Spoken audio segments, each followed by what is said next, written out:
العالمين والصلاة والسلام على سيد الأنبياء والمرسلين. قال الله تعالى وتبارك في القرآن المجيد والفرقان الحميد وقضى ربك ألا تعبدوا إلا إياه وبالوالدين إحسانا. صدق الله العظيم. اللهم صل على سيدنا ومولانا محمد وبارك وسلم.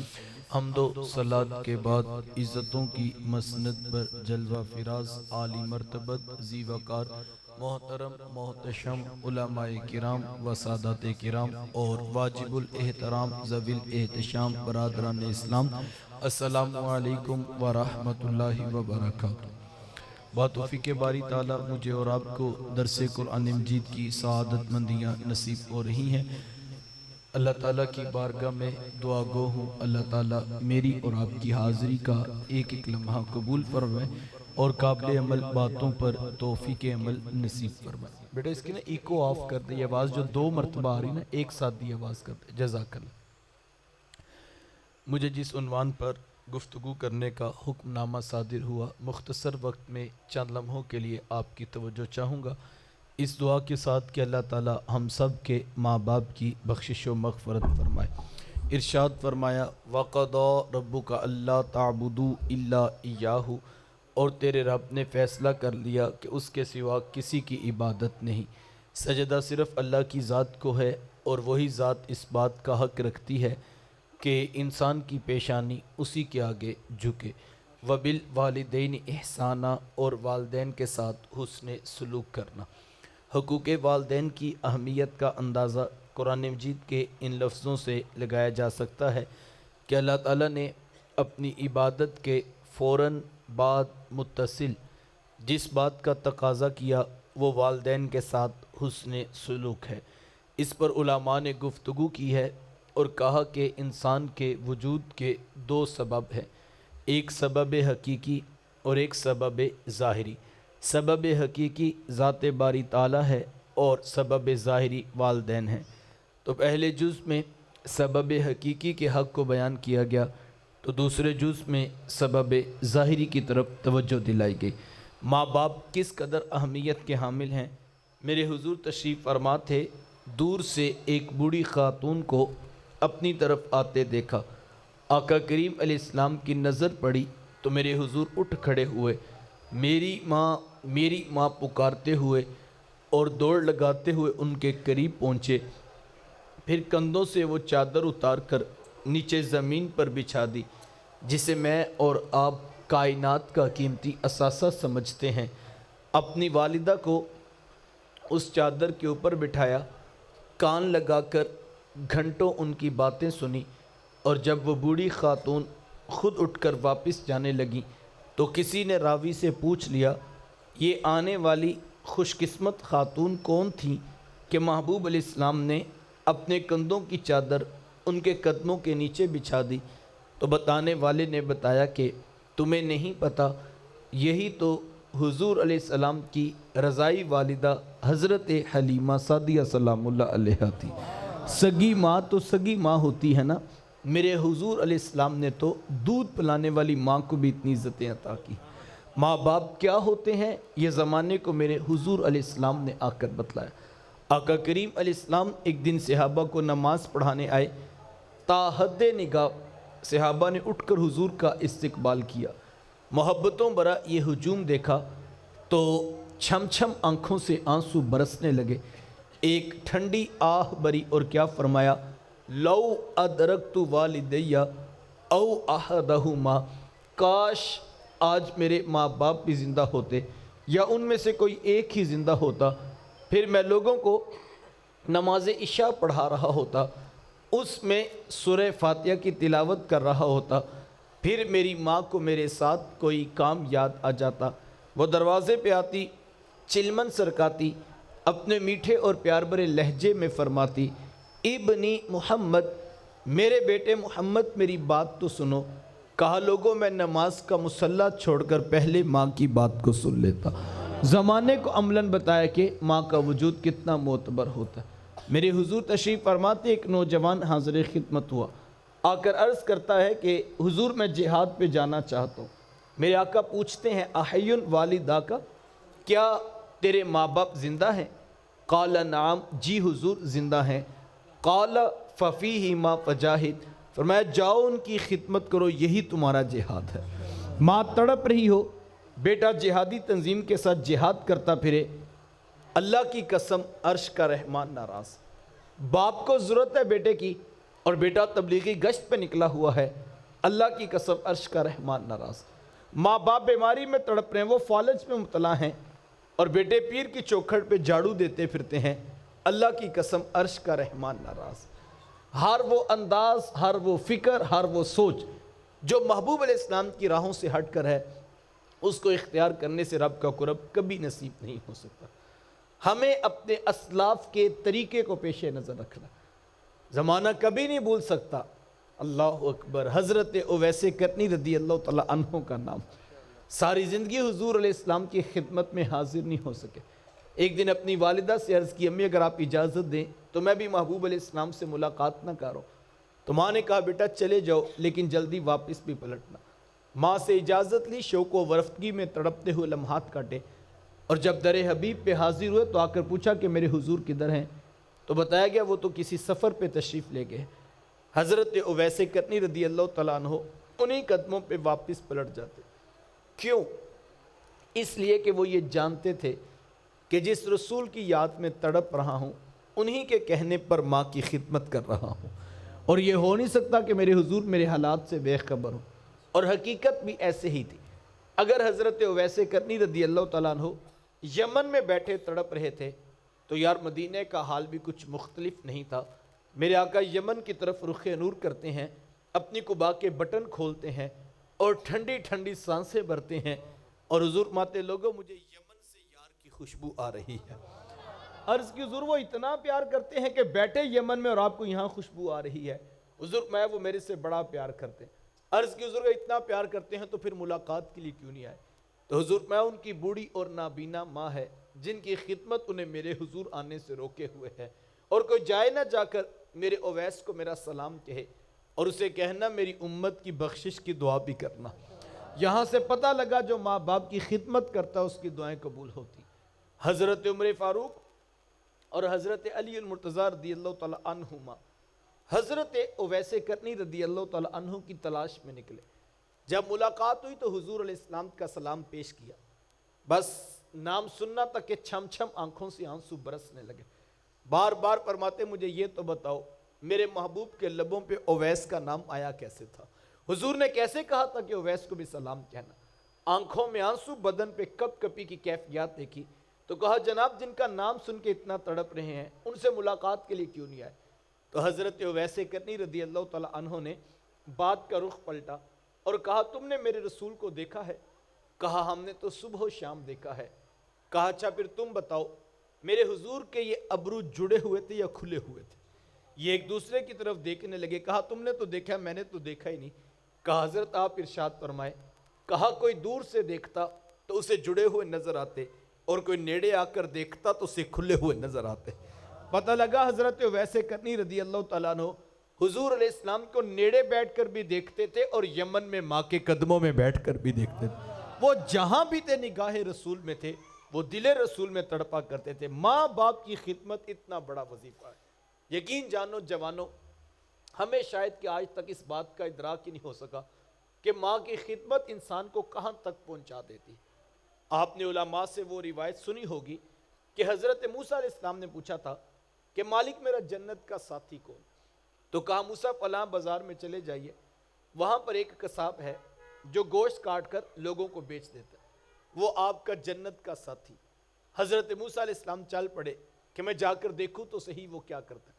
جا کر دیکھا تو عام سا قصاب تھا، گوشت کاٹتا اور لوگوں کو بیچ دیتا، ہاں جو ٹکڑا اسے اچھا لگتا وہ الگ کر دیتا۔ شام کو جب گھر واپس پلٹنے لگا تو اس نے الگ کیا ہوا گوشت پیک کیا اور وہ گھر کی طرف چل دیا۔ حضرت موسیٰ علیہ السلام بھی اس کے پیچھے ہو لی۔ وہ گھر پہنچا تو اس نے جا کر شوربے میں کھانے کو تیار کیا، اور جب کھانا پک گیا روٹی کے ٹکڑے توڑ توڑ کر بگو بگو کر نرم کرتا اور پھر محبت سے لقمہ بنا کر اپنی بوڑھی ماں کے منہ میں رکھتا۔ حضرت موسیٰ علیہ السلام اس کا یہ عمل دیکھتے رہے، پھر اس نے ٹانگیں دبائی، خدمت کی۔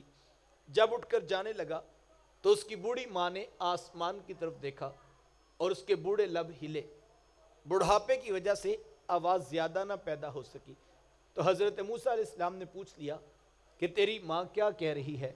تو اس نے کہا حضرت میری ماں بڑی سادہ ہے، جب شام رات آ کر یوں اس کی خدمت کرتا ہوں تو یہ روزانہ آسمان کی طرف منہ کر کے کہتی ہے کہ اللہ تجھے جنت میں موسیٰ کا ساتھ عطا کرے، اور میں کہتا ہوں ماں تو بڑی سادہ ہے، کہاں کوہ طور پہ بیٹھ کر ڈائریکٹ رب سے باتیں کرنے والے پیغمبر حضرت موسیٰ علیہ السلام، اور کہاں میرے جیسا عام سا گناہگار آدمی۔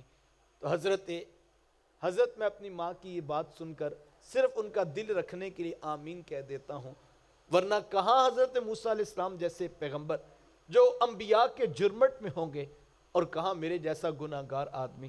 تو حضرت موسیٰ علیہ السلام مسکرا پڑے، کہا تجھے مبارک ہو، عرش کے رحمان نے تیری بوڑھی ماں کے لب قبول کر لیے ہیں، اور تو ہی جنتوں میں موسیٰ علیہ السلام کے ساتھ کھڑا کیا جائے گا۔ ماں باپ کی خدمت اتنا بڑا وظیفہ ہے۔ وقت سمٹ رہا ہے، بات مکمل کروں۔ علماء نے 3 باتیں لکھی ہیں اور کہا اگر کوئی شخص یہ چاہتا ہے کل قیامت کے دن اس کے ماں باپ اس سے راضی ہو کر ملاقات کریں تو وہ 3 باتوں کو اپنی زندگی میں ضرور شامل کریں۔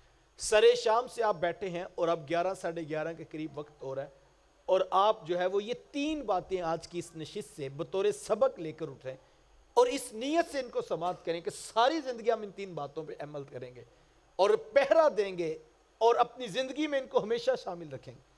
پہلی بات، کثرت کے ساتھ ماں باپ کے لیے بخشش و مغفرت کی دعا کیا کرو، ماں باپ زندہ ہوں تب بھی، ماں باپ وفات پا جائیں تب بھی۔ یہ اتنا بابرکت وظیفہ ہے کہ میرے حضور فرماتے ہیں جو شخص روزانہ اپنے ماں باپ کی بخشش کی دعا کرتا ہے اس کے رزق میں کبھی بے برکتی نہیں آ سکتی، اللہ اس کو رزق کی فراوانی عطا کرتا۔ اب اس دعائے بخشش کا انداز کوئی بھی ہو سکتا ہے، آپ کل کا ختم دلوائیں، چہلم کی تقریب رکھیں یا سالانہ برسی کے عنوان پر لوگوں کو جمع کر کے ماں باپ کی بخشش کی دعا کروائیں تو یہ باعث برکت عمل ہے۔ لیکن میں کہتا ہوں اس مصروف ترین دور کے اندر کس کے پاس اتنا وقت ہوگا کہ وہ روزانہ اپنے ماں باپ کے لیے اتنے لوگوں کو جمع کر سکے؟ تو یہ یقیناً ایک مشکل کام ہے۔ اللہ جن کو توفیق دے وہ کرتے ہیں، میں اس کی نفی نہیں کرتا، یہ باعث برکت ہے۔ لیکن اگر آپ مجھ سے پوچھیں کوئی آپ ایسا عمل بتائیں کہ ہم روزانہ ہی ماں باپ کی بخشش کی دعاؤں میں مصروف ہو جائیں، تو میں آپ سے کہنا چاہوں گا کوشش کر کے، محنت کر کے 5 وقت کے نمازی بن جائیے۔ یہ اتنا خوبصورت عمل ہے، اتنا خوبصورت عمل ہے کہ بیٹے کی کوئی نماز پوری نہیں ہوگی جب تک یہ دعا نہیں کر لے گا ربنا اغفر لی والی والدیہ، کہ مالک مجھے بھی بخش دے، میرے ماں باپ کو بھی بخش دے۔ بہترین وظیفہ ہے۔ ایک تو رب کا حکم ہے، سینکڑوں مرتبہ اس کی تاکید ہے، اور بطور مسلم ہمارے اوپر نماز پنجگانہ فرض قرار دی گئی، اور دوسرا محبوب علیہ السلام کی آنکھوں کی بھی ٹھنڈک ہے۔ اور پھر بیٹے کی نماز نہیں پوری ہوتی جب تک ماں باپ کی بخشش کی دعا نہیں کر لیتا۔ اللہ، ہو سکتا ہے ہمارا بیٹا جو ہے وہ بیرون ملک چلا جائے اور وہ ہماری قبر پہ آ کے سلام پیش نہ کر سکے، ہو سکتا ہے کاروبار دنیا میں اتنا مصروف ہو جائے کہ وہ آبائی گاؤں میں آ کے قبر پہ حاضری نہ دے سکے۔ اس کے حاضری دینے کی الگ سی برکات اور الگ سے اجر و ثواب ضرور ہے، لیکن ہو سکتا ہے بیٹا کبھی آپ کی قبر پہ نہ آ سکے۔ لیکن اگر آپ نے بیٹے کو 5 گانا نماز کا عادی بنایا تو کوئی بات نہیں، جیسے بیٹا دفتر کی کرسی سے اٹھ کے وضو کر کے مصلی بچھا کے نماز پڑھے گا تو اللہ نے چاہا تو اس کی برکتیں جو ہے وہ ماں باپ کو ان کی قبروں میں نصیب ہوں گی۔ اس پر ہمیں محنت کرنی ہے، کوشش کرنی ہے۔ خود بھی نمازی بن جائیے، اپنے بہن بھائیوں پہ کوشش کیجیے، اپنے دوست احباب کو اس طرف لانے کا مزاج پیدا کیجیے۔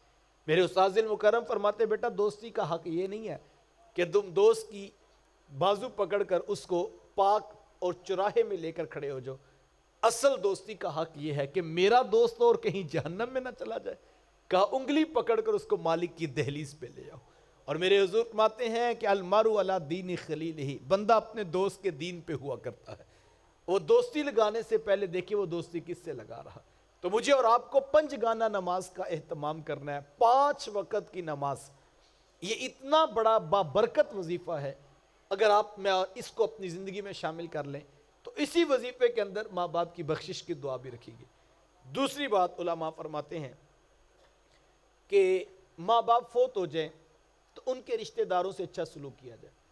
ماں فوت ہو گئی ہے تو ماموں خالہ کے ساتھ، باپ فوت ہو جائے تو چچا تایا پھپھو کے ساتھ اس نے سلوک کیا جائے. اس سے بھی ماں باپ کی روح خوش ہوتی ہے. وہ کسی شاگرد نے پوچھا کہ استاد جی جب ماں باپ فوت ہو جائیں تو پھر کیا کریں؟ کہا بیٹا ماں باپ فوت ہو جائیں تو ان کی نشانیوں سے پیار کیا کرو. کہا جی ماں باپ کی بھی نشانیاں ہوتی؟ کہا ہاں بیٹا یہ جو بہن بھائی ہوتے ہیں نا یہ ماں باپ کی نشانیاں ہوتی. ماں فوت ہو گئی ہے، بہنوں کے سروں پہ شفقت کا ہاتھ رکھو. باپ فوت ہو گیا ہے، بھائیوں کو سینے سے لگا کے رکھو. بات بات پہ الجھ پڑنا اور گھر توڑنے کی بات کرنا یہ دین رسول کا مزاج نہیں ہے. اسلام ہمیں جوڑنے کی تعلیم دیتا ہے. میرے حضور علیہ السلام تشریف فرماتے، ایک نوجوان حاضر خدمت ہوا اور اس نے آ کر عرض کی کہ حضور میں کماتا ہوں اور میرا بھائی کماتا نہیں ہے، رہتے اکٹھے اخراجات سانجے ہیں تو میرے حصے کی کمائی بھی اس کی طرف چلی جاتی. اس طرح ایک کمانے والے بھائی نے نہ کمانے والے کی شکایت اللہ کے رسول کی بارگاہ میں پیش کی. آج گھر گھر کا یہی دکھڑا ہے. جو زیادہ کماتا ہے وہ دوسرے کو خاطر میں نہیں لاتا. بڑا بھائی چھوٹوں کے لیے بے پناہ محبت کے جذبات رکھتا ہو لیکن اس کی آمدن تھوڑی ہو تو چھوٹے تانا دیتے ہیں کہ تو نے باپ کے بعد کون سی جاگیر ہے جو ہمارے لیے بچا کے رکھی. آج کہا جاتا ہے تیرے بچوں کی فیسیں تو ہم بھرتے ہیں، گھر کے اخراجات تو ہم چلا رہے، تیری عزت کریں تو کس بات پہ کریں. آج جس بھائی کے پاس دولت زیادہ نہ ہو، سگے بھائی اس کی عزت کرنے کے بھی روادار. لیکن میرے حضور سے کسی نے پوچھا حضور میں کماتا ہوں اور وہ کماتا نہیں ہے، رہتے اکٹھے اخراجات سانجے ہیں تو میرے حصے کی کمائی بھی اس کی طرف چلی جاتی ہے. تو حضور علیہ السلام نے کتنی بڑی بات ارشاد فرمائی. حضور میں ہو سکتا ہے اللہ تجھے رزق تیرے اس بھائی کی وجہ سے دے رہا ہو جو کماتا نہیں ہے. کتنی بڑی بات ہے یار. یہ تو کرم ہو گیا صاحب کہ اس نے تیرا ہاتھ دینے والا بنا دیا، لینے والا نہیں بنایا. اگر تیرا ہاتھ لینے والا بنا دیتے تو کیا کر سکتا تھا؟ تو بھی تو سی ماں کا بیٹا ہے، تو بھی تو سی باپ کی اولاد ہے.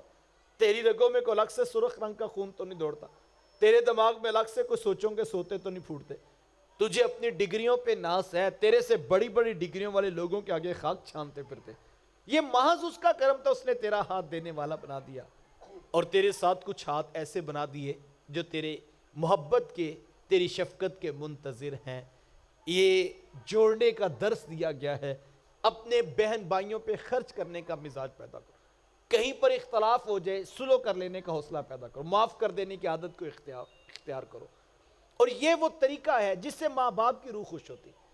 لیکن ہم دیکھتے ہیں بعض اوقات بہن بھائی آپس میں الجھ پڑتے ہیں تو قسمیں اٹھا لیتے ہیں بس مرتے دم تک اب تیرا میرا کوئی تعلق نہیں. یہ اتنا سخت جملہ ہے، اتنا سخت جملہ اللہ کو ناپسند ہے. حضور کو یہ بات پسند نہیں ہے. حضور نے تو یہاں تک ارشاد فرمایا لا يدخل الجنہ، وہ شخص جنت میں داخل نہیں ہوگا. صحابہ نے پوچھا کون شخص جنت میں داخل نہیں ہوگا؟ تو حضور میں وہ جو رشتہ داریوں کو توڑتا ہے وہ جنت میں داخل نہیں ہوگا. ہمیں سلو کر لینے کا درس دیا گیا. یہاں فرمایا جو رشتہ داریاں توڑتا ہے وہ جنت میں داخل نہیں ہوگا. اور دوسری طرف کیا ارشاد فرمایا جو سلو میں پہل کرتا ہے وہ جنت میں بھی پہلے چلا جائے گا.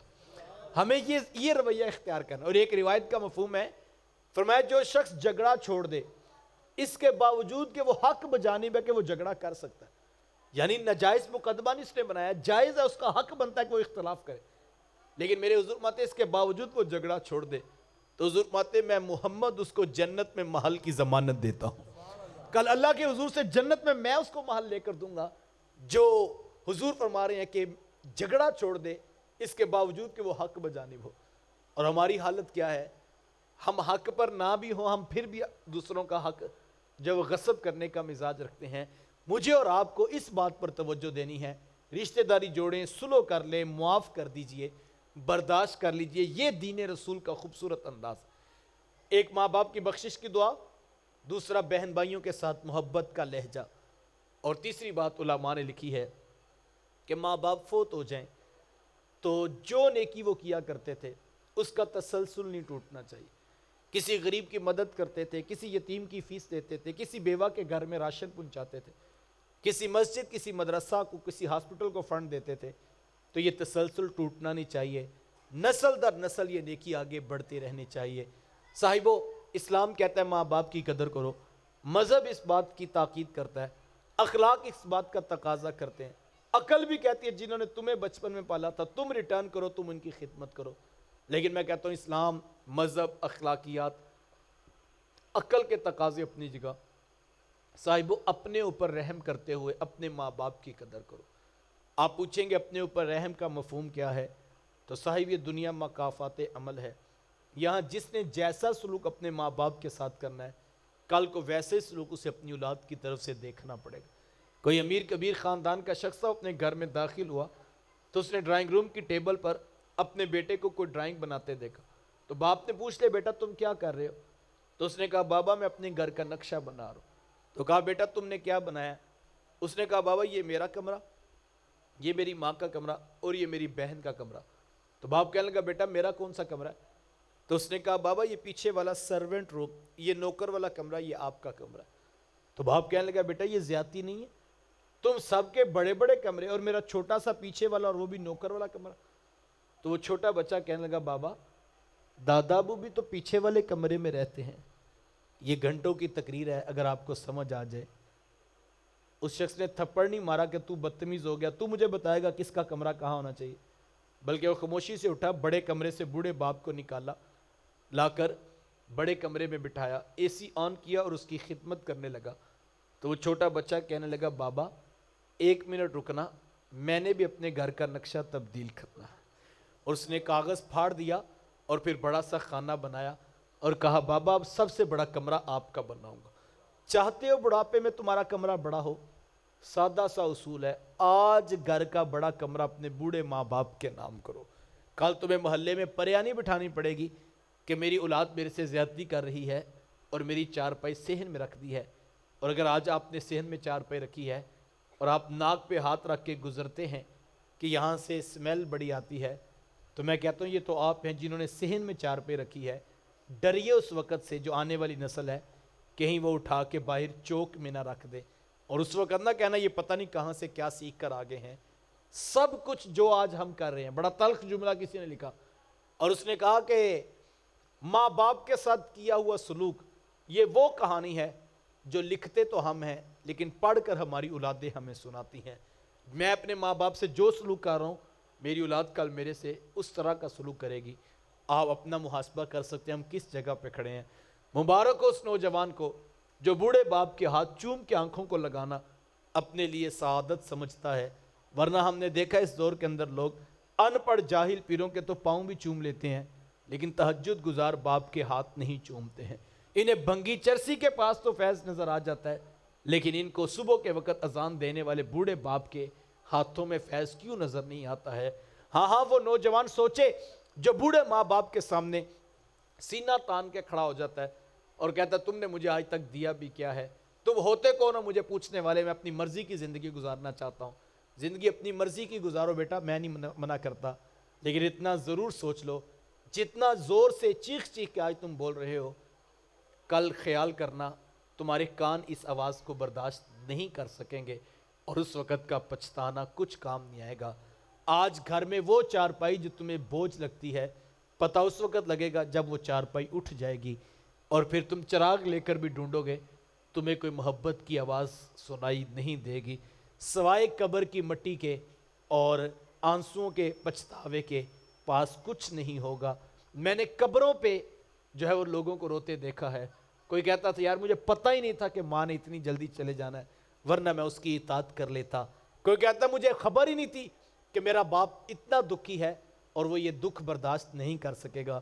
جب نوجوان بوڑھے باپ کے سامنے کھڑا ہو کر جو ہے وہ چیخ چیخ کے بولتا ہے تو بوڑھا باپ اندر سے ٹوٹ جاتا ہے۔ اور اگر مجھ سے پوچھیں بندے بیماریوں سے نہیں مرتے ہیں، بندے اپنوں کے تلخ رویوں سے زندگی کی بازی ہار جاتے ہیں۔ اپنے ماں باپ کی قدر کرو، اس کا فائدہ دنیا میں بھی ہوگا کل آخرت میں بھی ہوگا اور یہی سرمایہ آخرت ہے۔ اور اگر ماں باپ ناراض ہیں، انسان ہوا میں بھی جھول رہا ہو، اس کو کچھ نصیب نہیں ہوگا جس کے ماں باپ ناراض ہیں۔ 100 باتوں کی ایک بات اور بات ان کی کہ جن کی بات پر بات ختم ہو جاتی ہے۔ کسی نے میرے حضور علیہ السلام سے آ کر پوچھا تھا کہ حضور جی ماں باپ کیا ہوتے ہیں؟ تو میرے حضور فرمایا وہ تیری جنت وہ تیری جہنم ہوتے ہیں۔ فیصلہ میرے پاس ہے، اختیار آپ کا ہے، ہم چاہیں تو ان کی خدمت کر کے جنت حاصل کر لیں یا کسی اور رستے پر چل پڑیں۔ بصمیم قلب بارگاہ ربوبیت میں دعا گو ہوں، اللہ تعالی ہمارے سب کے والدین کی بخشش و مغفرت فرمائے، اور جن کے ماں باپ زندہ ہیں صحت و عافیت والی لمبی زندگیاں نصیب فرمائے۔ وآخر دعوایا ان الحمد للہ رب العالمین۔